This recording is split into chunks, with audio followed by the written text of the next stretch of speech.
7월 초 굉장히 무더울 때 저녁 무렵에 한 청년이 S골목의 세입자에게 빌려 쓰고 있는 골방에서 거리로 나와 왠지 망설이듯 천천히 K다리 쪽으로 걸어갔다. 그는 계단에서 주인 아주머니와 마주치는 것을 용케 피했다. 그의 골방은 높은 5층 건물의 지붕 바로 밑에 있어서 사람이 사는 방이라기보다는 차라리 벽장 같았다. 식사와 한여의 시중이 딸려있는 이 골방의 주인 아주머니는 한층 아래 따로 떨어진 집에서 살았고, 그 때문에 그는 밖에 나갈 때마다 거의 항상 계단 쪽으로 문이 활짝 열려있는 주인 아주머니의 부엌을 꼭 지나가야 했다. 그쪽을 지나갈 때마다 청년은 겁먹은 듯 몸과 병적인 감각을 맛보았는데 그것이 수치스러워서 눈살을 찌푸리기 일쑤였다.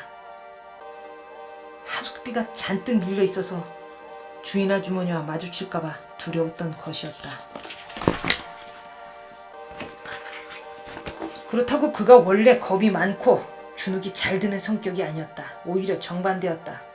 하지만 언젠가부턴가 우울증과도 비슷한 신경질적이고 긴장된 상태가 되었다.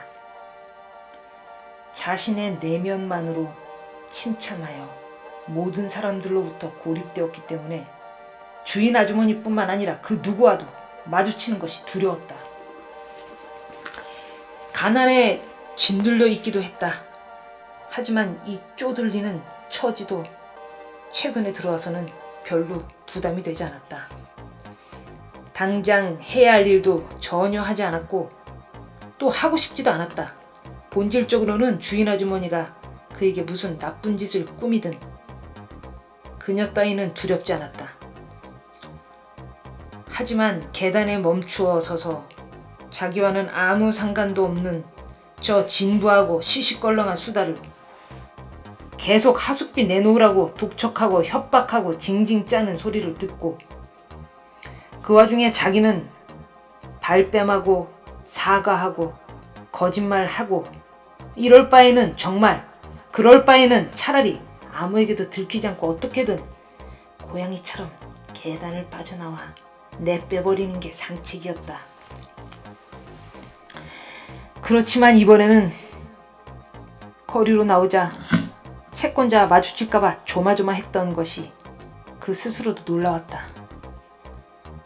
이렇게 큰 일을 꾸밀 생각이면서 동시에 이렇게 시시한 것을 두려워하다니. 그는 야릇한 미소를 머금으며 생각했다. 그렇다. 모든 것이 인간의 손에 달려있는데 오로지 겁을 먹은 탓에 모든 것을 놓쳐버린다. 이것이야말로 공미이다. 궁금하군. 사람들이 제일 두려워하는 것이 뭘까? 새로운 걸음? 자기 자신의 새로운 말을 그들은 제일 두려워하지.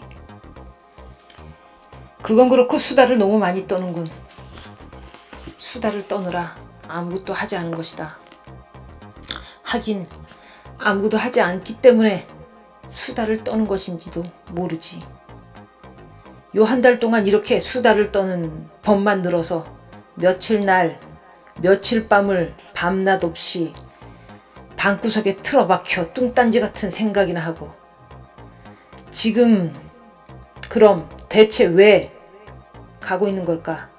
과연 내가 그것을 해낼 수 있을까? 과연 진지하게 그것을 하려는 걸까? 진지는 무슨 진지? 그냥 나 자신을 위로하기 위한 환상에 불과하다. 장난감이랄까? 그래, 딱 장난감 정도 되겠군. 거리는 푹푹 찌는 무더위에 숨이 턱턱 막힐 듯 갑갑하고 혼잡했으며 곳곳에 석회가루, 목재, 벽돌, 먼지, 그리고 별장을 빌릴 만한 여유가 없는 페트로부르크의 시민이라면 누구나 훤히 알고 있는 저 여름날에 악취가 가득했는데, 이 모든 것이 그렇잖아도 가뜩이나 심란해진 어린 청년의 신경을 한꺼번에 불쾌하게 뒤흔들어 놓았다. 도시의 이 구역에 유달리 많이 있는 술집에서 풍기는 참을 수 없는 악취. 평일인데도 심심치 않게 마주치는 술 취한 사람들 때문에 이 풍경은 한층 더 혐오스럽고 서글픈 색채를 띠었다. 깊디 깊은 혐오감이 한순간에 청년의 섬세한 얼굴선 위로 드리워졌다. 겸사겸사 얘기하자면 그는 대단히 잘생긴 편으로 짙은 색의 아름다운 눈, 짙은 황갈색 머리카락, 제법 훤칠한 키에 몸매는 가늘고 날씬했다. 한데 그는 곧 깊은 생각에, 더 정확히 숫제 어떤 무아지경 같은 것에 빠져들어 더 이상 주변에 눈길도 주지 않고, 아니 그러려고 하지도 않고 그냥 마냥 걸었다. 그저 간간히 뭔가 웅얼거릴 따름이었다. 그러나 이건 방금 그 자신도 인정했듯 혼잣말을 하는 습관 탓이었다. 그 순간 그는 자신의 상념이 때때로 갈피를 못 잡고 있음을, 자신이 몹시 힘이 빠졌음을 스스로도 의식하고 있었다. 그러고 보니 이틀째 거의 아무것도 통 먹지 못했던 것이다. 그의 옷차림은 다른 사람 같으면, 심지어 이런 일이 다반사인 사람도 대낮에 이런 누더기를 걸치고 거리를 다니는 것이 창피할 정도로 후줄근했다. 하긴 이 구역 자체가 옷차림에 놀라는 일이 좀처럼 없는 곳이다. 센나야 광장도 가깝고 그렇고 그럴 알만한 업소가 지천에 널려있는 데다가 무엇보다도 페트르부르크의 중심지를 이루는 이곳 거리와 골목에 공장 노동자나 수공업 종사자가 밀집해 있고 가끔씩 온갖 희한한 양반들이 통째로 장관을 이루기 때문에 무슨 특이한 인물과 마주쳐도 놀랄 것이 오히려 이상할 법했다. 청년은 원래 또 가끔씩 젊은이답게 좀 까다로운 편이었지만 이미 그의 마음속에 악이 섞인 경멸이 너무나 많은 탓에 길거리에서 이런 누더기를 걸치고 있는 것에 창피해야 할 겨를도 없었다. 이런저런 지인이나 영 마주치고 싶지 않은 옛 동창을 만난다면 사정이 좀 달랐겠지만, 한데 그때 어떤 술 취한 사람이 무슨 까닭인지 알 수 없지만 하여튼 이런 시각에 거대한 말이 끄는 거대한 진마차를 몰고 어디로 가던 길에 갑자기 그를 향해 소리쳤다. 어이, 거기 독일 모자! 그렇게 한 손으로 그를 가리키며 목촉건 고함 지르는 것이었다. 청년은 갑자기 우뚝 멈추어 서서 경련이라도 난 듯이 자기 모자를 움켜쥐었다. 이 모자는 높고 둥근 침범한 제품이었지만 진적에 다 헤어지고 완전히 붉으쭉쭉한 데다가 구멍과 얼룩이 투성이어서 챙도 없고 정말 볼썽사납게 한쪽으로 찌부러져 있었다. 하지만 그를 사로잡은 건 수치심이 아니라 전혀 다른 감정, 경악과도 비슷한 감정이었다. 내 이럴 줄 알았지. 그가 단옥수화하며 중얼거렸다. 이럴 줄 알았어. 이런 것이 제일 고약하다. 이따위 멍청한 것 때문에, 이런 진부하고 하찮은 것 때문에 계획이 몽땅 물거품이 될 수 있다니까. 그래, 이 모자는 눈에 너무 잘 띄어. 웃기게 생겼기 때문에 눈에 잘 띄는 거야. 나의 이 두더기에 이런 병신 같은 것이 아니라 아무리 낡아 빠진 놈이라도 꼭 학생모가 있어야겠어. 아무도 이런 모자를 쓰진 않으니까. 1베르스트 하나 떨어져 있어도 사람들 눈에 확 들어와 기억에 남을 테고, 무엇보다도 나중에 기억에 남아있으면 그게 바로 증거이지 뭔가. 이 경우에는 가능한 남의 눈에 띄지 않도록 해야 한다. 이 하찮은 것들이 중요하단 말이야. 바로 이런 하찮은 것이 항상 모든 일을 망치니까. 조금만 더 가면 됐다. 심지어 자기 집 대문에서 몇 발짝을 가야 될지는 그도 알고 있었다. 정확히 730걸음이었다. 언젠가 몽상에 흐드러지게 잠겨있을 때 몇 걸음인지 세본 적이 있었다.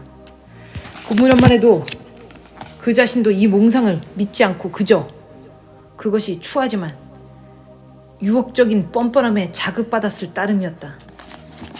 하지만 한 달쯤 지난 지금에 와서 시각이 달라졌다. 자신의 무기력함과 우유부단함을 혼잣말로 계속 조롱하면서도 또 여전히 자신을 믿지 않으면서도 저 추한 몽상을 왠지 저도 모르게 그럴듯한 계기라 여기는데 이미 익숙해졌다. 지금은 심지어 자신의 기획을 시험하러 가는 길이었고 걸음 뗄 때마다 그의 흥분은 점점 더 고조되었다. 심장이 얼어붙고 신경질적인 전율이 이는 가운데 그는 한쪽 벽은 운하를 다른 한쪽 벽은 땡땡거리를 향해 있는 몹시 거대한 건물로 다가갔다.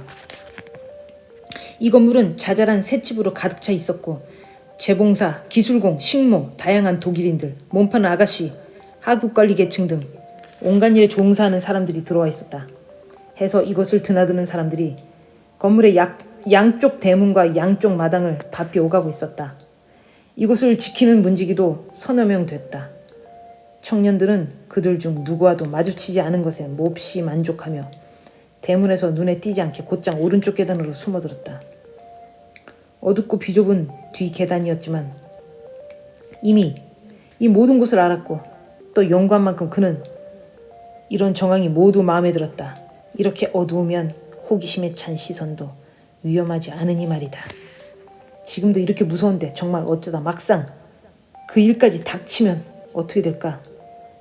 무심결에 이렇게 생각하며 그는 4층으로 올라가고 있었다. 마침 그 층의 한 아파트에서 퇴역 군인 출신의 짐꾼들이 가구를 드러내느라 그의 길을 가로막았다. 이 집에 처자식 달린 어느 독일인 관리가 산다는 사실은 이미 전부터 알고 있었다. 그러니까 이 독일인이 지금 방을 빼는 것이고 그러니까 4층과 2계단, 이 층계참에서 사람이 사는 집은 당분간 노파의 아파트밖에 없다는 소리군. 좋은 징조다. 어쨌거나 다시 이런 생각을 하면서 그는 노파 아파트를 설줄렁을 잡아당겼다. 설렁은 구리가 아니나 양철로 만든 것처럼 힘없이 쩔렁거렸다. 이런 류의 건물에 있는 이처럼 자잘한 아파트의 설렁은 거의 다 이랬다. 이 설렁 소리를 잊고 있었던 터라 지금 이 독특한 소리를 듣자 갑자기 뭔가 상기되면서 또렷이 떠올랐다. 그는 마냥 몸서리를 쳤는데 이번에는 신경이 너무 약해져 버렸다. 얼마 후 문이 빠끔히 열렸다. 집주인은 방문객을 대놓고 수상쩍어하면서 문틈으로 훑어보았다. 어둠을 뚫고 보이는 것은 그녀의 번쩍거리는 두 눈뿐이었다. 하지만 층계참에 사람들이 많이 있는 것을 보고는 용기 내어 문을 활짝 열었다. 청년은 문지방을 넘어 어두침침한 현관으로 들어섰는데 거기에는 손바닥만한 부엌을 가려놓은 칸막이가 있었다. 노파는 그 앞에 말없이 서서 미심쩍은 눈초리로 그를 쳐다보았다. 60살쯤 된 조망만한 말라빠진 노파였는데 못됐게 생긴 날카로운 눈에 코는 작고 뾰족했으며 머리에는 아무것도 쓰지 않았다. 별로 새지 않은 희끗희끗한 머리카락에는 번들번들 기름이 발라져 있었다. 닭의 발목처럼 앙상하고 기다란 목에는 플란넬 쪼가리 같은 것을 두르고 어깨에는 이렇게 무더운데도 죄다 너덜너덜해지고 누렇게 빛바랜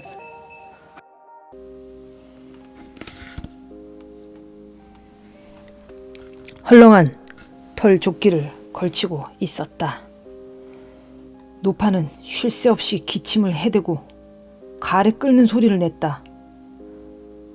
청년이 그녀를 어딘가 독특한 시선으로 쳐다본 탓인지 그녀의 눈에도 갑자기 또 아까처럼 수상쩍어하는 기색이 역력했다.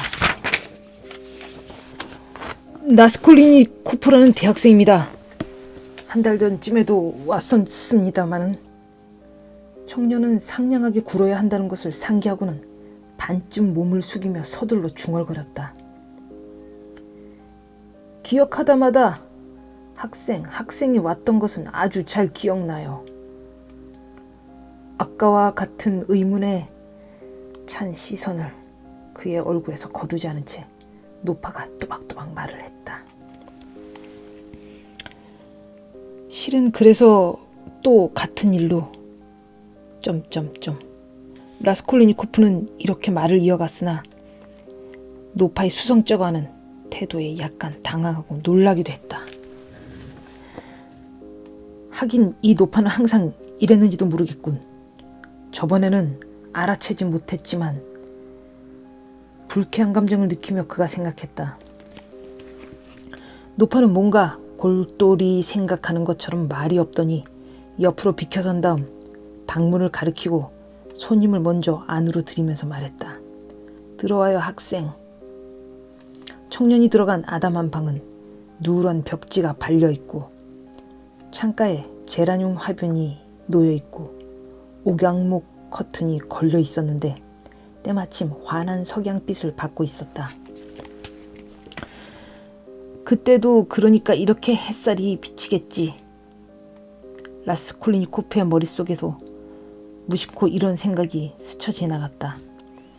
그는 방 구조를 가능한 자세히 파악하고 기억해두기 위해 날렵한 시선으로 방 안을 전부 둘러보았다. 하지만 이렇다 할 특별한 것은 아무것도 없었다. 가구라야 하나같이 몹시 낡고 누런 목재 가구뿐이었다.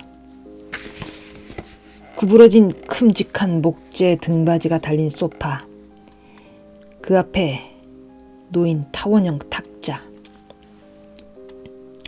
창문 사이 벽에 거울이 붙어있는 화장대, 벽 옆에 의자들, 노란 액자 틀에 끼워진 두 손에 새 드릴 들고 있는 독일 귀부인들이 그린 싸구려 그림 두세 점 등 이것이 가구의 전부였다. 방구석에 놓인 아담한 크기의 성상 앞에서는 램프가 타오르고 있었다. 모든 것이 몹시 깨끗했다. 가구도 마룻바닥도 윤이 날 만큼 닦아놓은 것이 모든 것이 반짝반짝 빛났다. 리자베타의 솜씨군. 청년은 생각했다. 집안을 샅샅이 훑어도 먼지 하나 찾을 수 없었지. 원래 늙어 빠지고 못된 과부집은 이렇게 깨끗한 법이지. 라스콜리니코프는 혼자 생각을 이어가며 손바닥만한 두 번째 방으로 통하는 문 앞에 처진 사라사 커튼을 혹시 어린 눈으로 힐끗 쳐다보았는데 노파의 침대와 서랍장에 있는 방은 아직 한 번도 들여다본 적이 없었다. 노파의 집은 이 방 두 칸뿐이었다. 무슨 일로?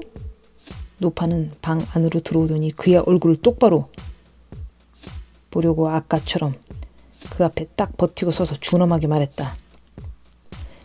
전당다필 물건을 가져왔습니다. 여기요. 그러면서 그는 호주머니에서 낡고 납작한 은시계를 꺼냈다. 뒷면에는 지구이가 그려져 있었다. 시계줄은 강철로 된 것이었다. 저번에 맡긴 것도 기한이 다 됐어요. 벌써 그저께 한 달은 지났는걸. 한 달치 이자를 더 드릴 테니 좀 버텨주시죠. 좀 버티든 학생 물건을 지금 당장 팔아버리든 그건 내 마음이지, 학생. 이 시계는 좀 많이 나갈까요? 알려냐, 이바노브나. 참 시시한 것들만 갖고 오는구려, 학생. 값도 거의지 나가지 않는 것만 지난번 반지만 해도 지폐 2장이나 쳐줬지만 그런 건 보석상에서 새 것으로 사도 1루블 50코페이크 하면 돼요. 4루블은 쳐주시죠. 아버지 유품이니 꼭 찾아가겠습니다. 곧 돈 받을 일도 있고요. 정 그렇다면야 1루블 50코페이카의 이자는 미리 제해야겠군. 1루블 50코페이카라고요? 청년은 소리 질렀다. 좋을 대로 해요. 그러고서 노파는 그에게 시계를 다시 내밀었다. 청년은 그것을 받아들였는데 어찌나 성질이 나는지 그냥 나가버리고 싶은 심정이었다. 하지만 달리 가볼 만한 곳도 없거니와 이렇게 온 데는 다른 목적이 있었음을 상기하고 당장 생각을 고쳐먹었다. 그렇게 쳐주시죠. 그는 거칠게 말했다. 노파는 열쇠를 꺼내느라 호주머니를 뒤죽이더니 커튼으로 가려진 다른 방으로 갔다. 방 한가운데 혼자 남게 되자 청년은 호기심을 갖고 귀 기울이며 생각을 가다듬었다. 노파가 서랍장 여는 소리가 들렸다. 분명히 위쪽 서랍이다. 그는 생각을 가다듬었다. 그러니까 열쇠는 오른쪽 호주머니에 놓고 다니는 거다. 전부 강철 열쇠고리에 한 묶음으로 끼워져 있다. 그중 하나가 제일 큰 열쇠인데 그것은 다른 것의 3배쯤 되고 톱니 모양이고 물론 서랍장 열쇠는 아니다. 그러니까 무슨 보석함이나 괴짝이 있다는 소리다. 이거 참 재미있군. 괴짝에는 늘 저런 열쇠가 딸린 모양이지. 그나저나 이건 정말 비열한지 뭔가. 노파가 돌아왔다. 자, 학생. 1루블에서 한 달에 10코페이카씩 이자가 붙으니까 1루블 50코페이카에 대해서 15코페이카를 제하고 한 달치를 미리 받아야겠어. 지난번 것 2루블도 이런 식으로 계산하면 20코페이카를 미리 내야 해요. 그러니까 다 합쳐서 35페이카군. 지금 학생이 시계값으로 받을 돈은 1루블 15코페이카. 자, 받아요.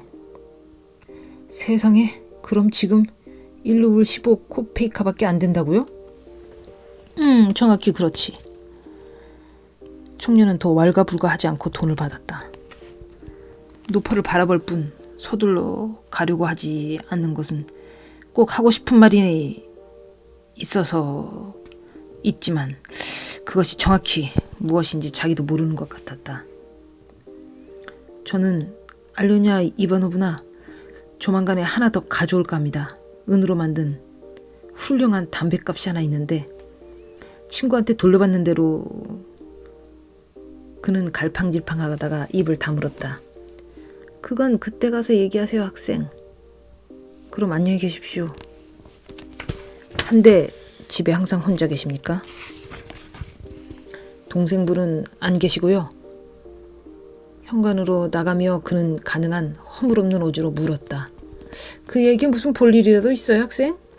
별건 아닙니다. 그냥 물어봤을 뿐입니다. 그럼 이제 안녕히 계십시오, 알료냐 이바노브나. 라스콜리니코프는 그야말로 당혹감에 사로잡힌 채 밖으로 나왔다. 이 당혹감은 점점 더 커져갔다. 계단을 내려가면서도 뭔가 느닷없이 충격을 받은 양 몇 번이나 멈칫했다. 마침내 거리로 나왔을 때 이렇게 외쳤다. 오 맙소사, 이 모든 것이 얼마나 혐오스러운가. 내가 설마. 아니야, 이건 허튼 수작이야. 한심하기 짝이 없는 짓이야. 그는 단호하게 덧붙였다.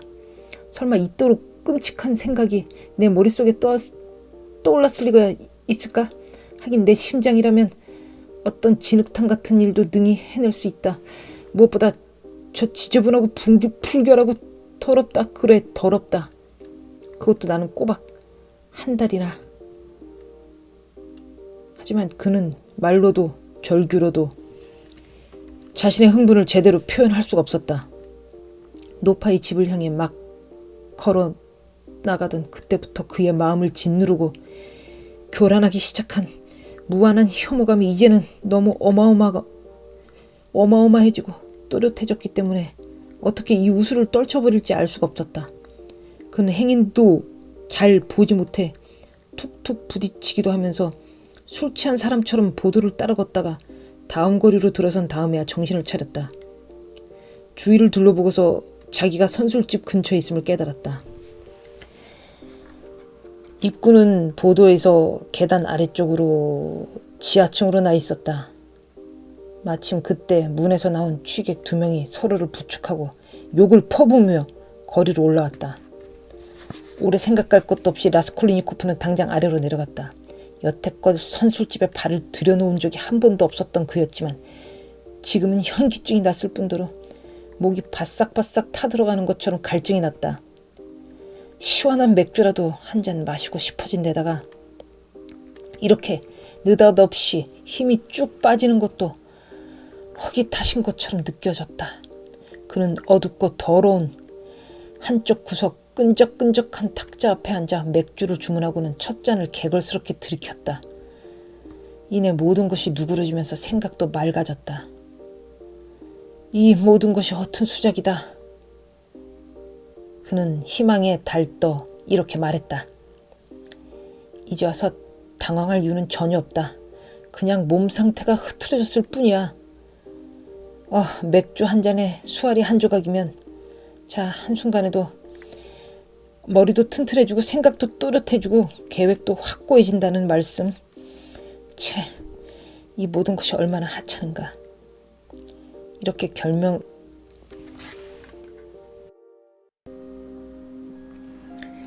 이렇게 경멸하듯 침을 뱉었음에도 그는 이미 어떤 끔찍한 짐을 느닷없이 떨쳐버린 양 즐거워 보였으며 그렇게 정겨운 눈으로 술집 안에 사람들을 둘러보았다.